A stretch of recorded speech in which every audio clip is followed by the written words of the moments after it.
कर्नाटक चुनाव के सर्वे में हार रही बीजेपी, लेकिन योगी आदित्यनाथ पलट सकते हैं इलेक्शन। पीएम मोदी की रैली भी करेगी कमाल, पर योगी का ब्रह्मास्त्र देगा आश्वासन। इसके दो कारण, बेरोजगारी, भ्रष्टाचार और स्वास्थ्य है सबसे अहम सवाल, लेकिन किसी और मुद्दे पर पड़ेगा वोट।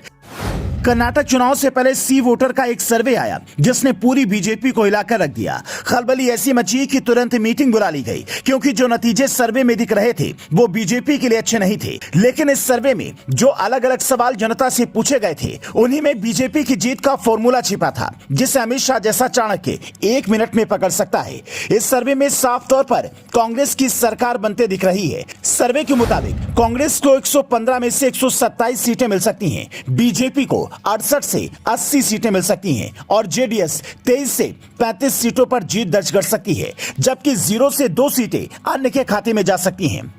अब यहां से आपको लग रहा होगा कि यहां तो क्लियर मेजोरिटी कांग्रेस को मिल रही है, क्योंकि कर्नाटक में कुल 224 सीटें हैं और वहां बहुमत का आंकड़ा 113 का है, जिससे कांग्रेस पार करती हुई नजर आ रही है। लेकिन इसमें एक खेल है।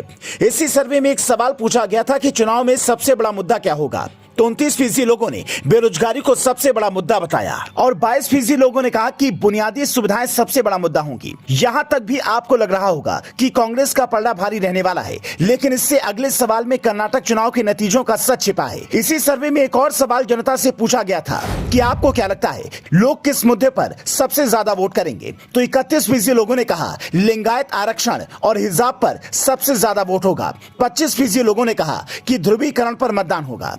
यही वो फील्ड है जहां बीजेपी बाजी मार जाती है। बीजेपी के अंदर अब यह चर्चा है कि योगी आदित्यनाथ की रैलियों को वहां बढ़ा दिया जाए। साथ ही बीजेपी ने कर्नाटक में पिछड़े मुसलमानों का 4% आरक्षण कैंसिल करके उसका 2% लिंगायत समुदाय को दे दिया है और लिंगायत समुदाय का अच्छा खासा वोट फीसदी कर्नाटक में है। साथ ही हिजाब का मुद्दा ऐसा है जो बीजेपी के लिए दो धारी तलवार है। मुसलमान एक तरफा होकर कांग्रेस को वोट कर सकते हैं, लेकिन इसी मुद्दे पर हिंदू वोट इकट्ठा हुआ तो बीजेपी को फायदा हो सकता है। ध्रुवीकरण और धर्म की बातें करना हमें और आपको अच्छा लगे या बुरा, लेकिन हकीकत तो यही है कि चुनाव में यह सबसे बड़ा फैक्टर साबित होता आया है। एक और हकीकत है जो सब जानते हैं कि कहीं का भी चुनाव जब फंसा होता है तो उसे निकालने के लिए बीजेपी के पास सबसे बड़ा हथियार प्रधानमंत्री नरेंद्र मोदी हैं। वो जब रैली करते हैं तो 1-2% की कमी तो ऐसे ही पूरी कर देते हैं। इसके कई उदाहरण अतीत में हैं, जहां फंसे हुए चुनावों को पीएम मोदी ने जितवाया। कर्नाटक में भी बीजेपी की लोकल लीडरशिप से नाराजगी है, लेकिन पीएम मोदी के नाम पर अभी भी लोग अडिग हैं। सर्वे में 40% से ज्यादा लोगों ने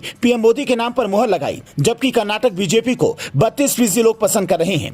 इससे साफ है कि पीएम मोदी और योगी की जोड़ी जब कर्नाटक की फील्ड पर उतरेगी तो मौसम बदल जाएगा। गुजरात जैसे राज्यों में तो ये होता भी रहा है। कर्नाटक चुनाव लोकसभा इलेक्शन से पहले सेमीफाइनल होने जा रहा है और इस सेमीफाइनल में जीत के लिए कांग्रेस बीजेपी दोनों एड़ी चोटी का जोर लगाएंगी। तो अगले कई महीने राजनीति में रोचक रहने वाले हैं। Bureau report, news flash.